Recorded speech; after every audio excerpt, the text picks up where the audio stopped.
You space bastard! You killed my pan! Alright, so this is my review for a movie called Blue Ruin. It was released this year. It's kind of one of those, I don't know, it's confusing, but like on the IMDb page, it's listed as 2013. I think it made the rounds on like in the festivals in 2013, but actually didn't get a release till this year. Kind of like a movie I saw a while ago, The Congress. So a lot of times might have been made in 2013, but they actually didn't get a wide release until this year. So I've been trying to watch some of the films that are on a lot of reviewers' best of list, which I'll make one probably by the end of this month. There's a lot that are still haven't been released yet, like Inherent Vice. I'm gonna see that in a couple days. That's technically a 2014 film, but it's coming out in 2015. So you kind of have to wait a while. I'll make my list.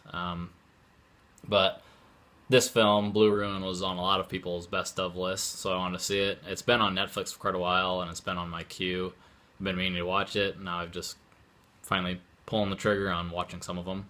So this is a super small indie film. It's directed by a guy named Jeremy Saulnier, and he doesn't really have many other films. Well, he's got quite a few films, but nothing big. I think they're all just other pretty small, low-budget independent films. He did a movie called Murder Party, which I think was kind of the one that got more people. I guess, okay, I was looking at the wrong thing. So yeah, the film he did before this is called Murder Party. I think it's kind of a comedy horror mashup. It's supposed to be pretty funny, but again, it's a pretty low budge. So this is his second film, and not any big actors that we're gonna know. So right away, we're following a guy named Dwight, and this is pretty much one of those loner. He's a loner guy, just quiet, keeps himself. I don't think Dwight talks for the first 20 minutes or so. He asks us somebody like a question at a store, and that's about it. That's about all the dialogue we get for a long time from him. And so we're following him. He's homeless. He's on the beach. First, I thought it was maybe like California or somewhere, just because he's on the beach, homeless. But turns out he's like in Delaware, and he's on the beach, homeless. He has a car, his blue car, but just like broke down. He just lives in it. Follow him for a little bit. He gets told by a police officer. She brings him in and says, "You're not in trouble. I just want to let you know I didn't want you to be alone. That this guy got out." And they kind of show briefly a clipping on the newspaper that somebody's getting released from prison. It says that the guy's like a murderer on the clipping. It's there very shortly. Briefly, you don't get to really see what it is.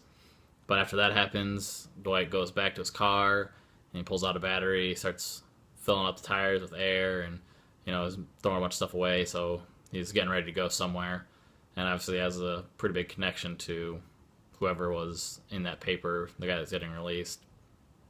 I'd say it's not until about 45 minutes or so into the film. This is only an hour and a half, so you're almost halfway through the film before you actually get the full story of what's going on. But I mean, a lot happens before that, before we get the whole story. But it's pretty much a revenge film. So he's going after this guy that's getting out of prison, attacked his family, and so he's gonna go back and get revenge on him. There's a part where he goes, sees his sister, and he thinks his sister's going to be in danger, and ends up turning into this whole kind of family versus family story. He's trying to get revenge. Dwight's trying to get revenge for something that happened to his family, and then the family that he's going after, their name's Cleland.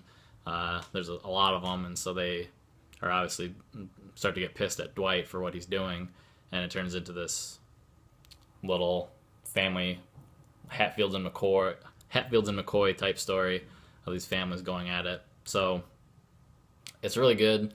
I can see why it's on a lot of people's best of the year. I'm giving it a 4 out of 5.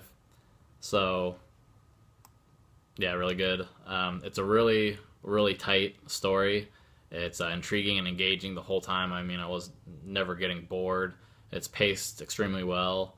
Lots of good visuals, and especially if you can do make a good film like this without a lot of dialogue. There's not a lot of exposition. There's some parts to explain what's going on, but it's mostly they're explaining stuff to Dwight, not just so we understand what's going on. It makes sense in the story what they're saying. So it's a very tight script. That's really really well done, well shot. There's really good characters. I like Dwight. He's a good character to follow. He starts out at the beginning, like in the poster. Some of them he has a big beard, but then later he has to kind of disguise himself a little bit, and yeah, he meets a friend, Ben, later. A really good character too. It's not. It's pretty violent. It's not.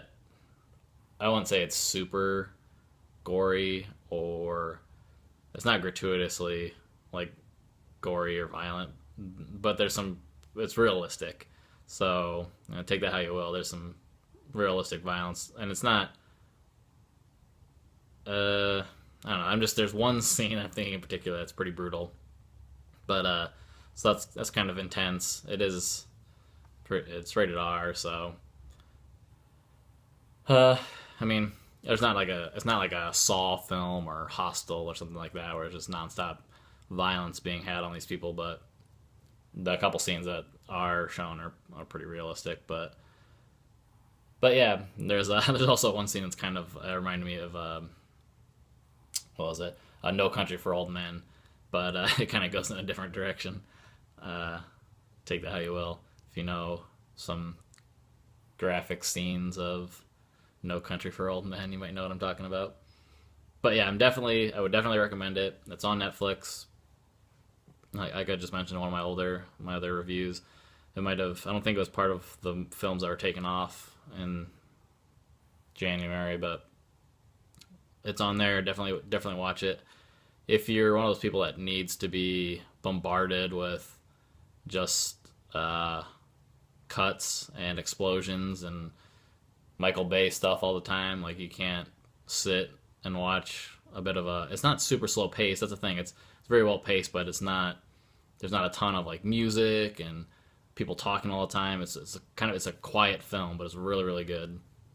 So if you can watch those and you like those kind of films, and you don't need to be, if you're not like a 12-year-old that needs to be just things going on all the time and half-second cuts, I'd definitely check it out. Some of the other movies that I thought of, there's lots of, one of the reasons, I probably didn't give this an even higher rating is because this genre, this revenge thriller type of film is very, very common. I mean, there's so many of them. The one that kind of stuck in my mind was a movie called The Horseman. It's from 2008. I saw it a while ago. It's very similar. That's about a dad going on a revenge plot to avenge his daughter. That's like a indie Australian film that was really good. And of course you have like Death Sentence and Death Wish. I mean, there's lots of these, so you can kind of pick your poison on those, but definitely worth a watch. So if you're looking for a revenge thriller, a new one, a movie that's been on a lot of people's best of lists, I think this will probably make mine. I would definitely check out Blue Ruin.